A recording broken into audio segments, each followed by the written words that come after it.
Décocios, mes nobles. Vous savez quoi? Nos maris là qui nous fatiguent là. Quand tu as un homme qui te fatigue, qui pense qu'il est le tout-puissant, il est le bon Dieu sur la terre pour toi, il faut l'ignorer. Il faut l'ignorer carrément, complètement. Vous aussi, vous restez derrière. Oh, pardonne-moi, j'ai fait quoi? Tu n'as rien fait et tu demandes pardon. C'est quoi ce problème-là? Ça a quitté où? C'est arrivé où? Hein? Donnez votre dignité à dignité. Ça dit, soyez dignes en fait, je vais dire les femmes. Toi, tu es un mari qui te trompe dans le quartier avec la fille en face. Jusqu'à toi, déjà, pourquoi vous partez chez les maîtresses de vos maris? Ça, c'est pour s'humilier. Tu pars dire à la fille que laisse mon mari. Est-ce qu'elle a envie de laisser si toi, tu es en face ici et elle accepte de sortir avec ton mari? Et déjà, ton mari, là, le coureur de jupons, là, qui ne peut pas voir les jupes, même si ton mari va te tromper, c'est juste à côté, dans le même quartier. Et maintenant, la fille dit, oh, laisse-moi. Moi, c'est parce que je suis jeune et belle et fraîche. Toi, tu es vieille. C'est pour toi que ton mari vient me chercher. Foutez-moi la paix. Vous comprenez? Vous comprenez jusqu'à quel niveau vous vous humiliez? La tisa de ton mari te dit ça. Pourquoi vous partez même leur dire que oui, laisse mon mari tranquille, laissez mon mari tranquille? Non, il faut l'ignorer. Il faut l'ignorer. Si ça ne va pas, vous divorcer aussi. Hein. C'est possible. Le divorce, ce n'est pas pour les chiens et les chats. Sérieux. Voilà le karma. On dit que le karma existe. Il a fait toutes ces choses-là jusqu'à... Toi, tu es parti encore. La femme est partie. La femme titulaire est partie encore chez la mère de la fille. Ce que vous faites là, ce n'est pas bien. J'ai un enfant avec mon mari. Et nous sommes bien. Et vous voulez détruire mon couple?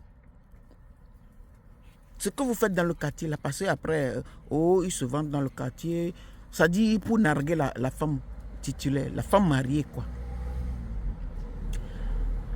Les parents de la fille aussi disent, oh, si votre mari vous a laissé venir chercher notre fille, qu'est-ce que nous, on pouvait faire? C'est parce que notre fille est jolie, est belle, est jeune. Un parent qui dit ça, en tout cas, moi, je ne comprends pas ces gens. Je vais dire d'accord, je vais parler à ma fille. C'est pas normal, c'est pas bien. Même si tu ne vas rien faire. Tu dis carrément que c'est parce que votre fille est jolie, elle est belle et elle est jeune. Ça veut dire qu'elle est vieille. Quand on fait un enfant, déjà on est vieille. Et quand vous dites que celle qui a fait un enfant est vieille là, et le mari avec, ils ont fait un enfant ensemble, hein, le mari devait être vieux aussi. Franchement, les maris qui n'ont même pas honte aussi de faire n'importe quoi à côté de leur femme. Et à la fin de compte, ils prenaient même la fille jusqu'à amener sur le lit conjugal, même quand sa femme est là, c'est quel manque, quelle foutaise. Vous acceptez des foutaises, mais pas possible en fait. En tout cas, Dieu a fait ton parable, madame. La fin là, c'est ça qui m'a plu. Mais quand même, il fallait partir. Il faut l'ignorer et commencer à s'habiller, à s'arranger bien. Si tout ça là, comme ça pour lui faire croire que vous le trompez aussi. Mais il ne faut pas tromper. Hein. Moi, je ne suis pas pour une femme qui trompe son mari. Et ni le mari qui trompe sa femme. Mais comme lui le fait, en plus devant tes yeux, seulement pour t'écraser que toi tu n'es rien. Ouais, tu es sale, tu es ceci, tu es cela. Alors qu'il t'avait trouvé comme ça avant il t'a épousé. Ça, ils inventent tout. Hein. Quand quelqu'un veut tuer son chien, il accuse de la gale. De la gale, c'est tout. Hein. De la rage, c'est tout. Hein. Vous comprenez? Donc, ils ont continué leur tourniquet là. Ton mari t'ignorait complètement. Toi aussi, tu es là tout le temps. Qu'est-ce que je t'ai fait? Dis-moi, qu'est-ce que je t'ai fait? Oh, regarde, on a un enfant. Pourquoi tu fais ça? Gna, gna, gna, et gna, gna, gna. Et là, ça le plaît encore. Il gonfle comme ça. Ah non, la justice de Dieu. Franchement, c'est ça qui m'a plu dans l'histoire. Vous comprenez? Quand vous êtes sur vos deux pieds, deux bras, vous pensez que vous êtes immortel. Vous êtes, ça dit tout quoi. Vous narguez les autres. ta femme que tu as amenée à la maison, tout le temps, elle pleure sur ta tête là. C'est la malédiction, mais à haute dose, quoi. C'est la nature, hein. C'est la nature, tellement elle gémit, tellement elle pleure. Tu la négliges, même la ration, vous ne donnez plus et tout. C'est ce qui s'est passé avec cette femme. Elle ne disait plus rien. Elle partait, elle faisait son petit boulot qu'elle faisait, elle rentrait à la maison. Son petit commerce. Voilà, un jour, le monsieur, il a bien sapé. Il est parti chercher sa maîtresse devant sa femme. Pah, avec la voiture. La voiture là, qu'ils ont payé ensemble, là, ce n'est plus pour la titulaire, hein, c'est avec la prostituée, si moi je peux dire ça. Et en coup de route, pas accident. Voilà. Ils sont en train de narguer la femme, non? Et son cœur gémit, non? Le monsieur a perdu toutes ses jambes écrasées. La femme a perdu toutes ses jambes écrasées. En plus, un œil percé. Moi, je ne me réjouis pas du malheur des autres. Mais ça, là, la justice est faite. Pas, tout de suite. Qui on appelle? Pourquoi on n'a pas appelé les parents de la maîtresse qui disaient que notre fille est belle et notre fille est ceci, cela?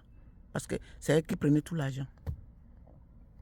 C'est sa femme qu'on a. Là, on connaît maintenant la route de sa femme. Elle n'a pas refusé. Elle a récupéré son mari. Elle a soigné son mari. Elle est partie rester à l'hôpital avec son mari jusqu'à son mari commençait à faire la rééducation un peu. La fille aussi. Ses parents se sont occupés. Et bon, voilà. Ils se sont séparés comme ça. Elle est très belle, non? Maintenant, les yeux sont percés. Un œil est percé, est cassé complètement. Elle est devenue bonne. Avec les pieds cassés. Elle est devenue aussi grabataire. Elle n'est plus belle maintenant. Il y a des paroles qu'on ne doit pas dire aux gens. Si vous êtes sur vos deux pieds, remerciez Dieu. Quand vous avez la respiration, remerciez Dieu. Oh, pardonne-moi, ma femme, ceci. Oh, moi, je t'ai rien dit. Oh. Tu as fait l'accident. Moi, on m'a appelé. Tu t'amènes à l'hôpital. On a fait tout jusqu'à... Il a commencé à faire la rééducation un peu. Il marchait un peu avec le béquille. Mais il s'est retrouvé dans le fauteuil roulant. Il ne peut plus jamais marcher correctement. Mais ça commençait à aller un peu. Entre-temps, la femme a joué l'autorivisa. Bam, le résultat est sorti. Elle a gagné. Elle devait partir aux États-Unis. Tout le temps que son mari a fait à l'hôpital, elle faisait tout. Elle faisait aussi ses papiers. Parce que quand l'autorivisa sort, je connais comment ça se passe là-bas chez nous.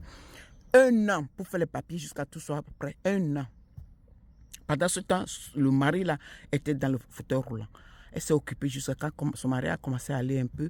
Elle a fait le papier. Elle a fait pour sa fille. Elle est partie voir son avocat pour demander le divorce. Elle a signé son divorce. Son mari dit qu'il ne veut pas divorcer. Quoi, dit bon. Elle a pris l'avion. États-Unis. Elle est aux États-Unis aujourd'hui. Ce n'est pas que c'est les faits, les trucs, c'est la réalité. Elle est aux États-Unis maintenant. Le mari est dans le fauteuil roulant. La fille aussi. Avec un œil percé. Ils ont trouvé quoi maintenant?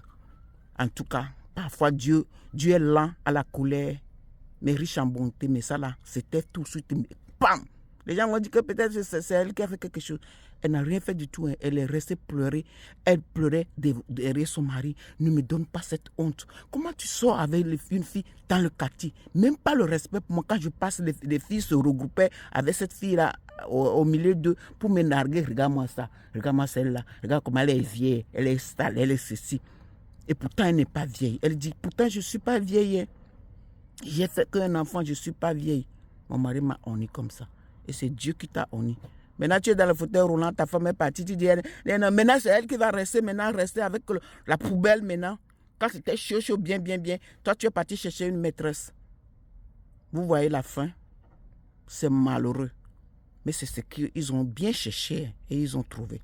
Débaucheuse. Arrêtez de faire du mal à vos femmes. Voilà les conséquences.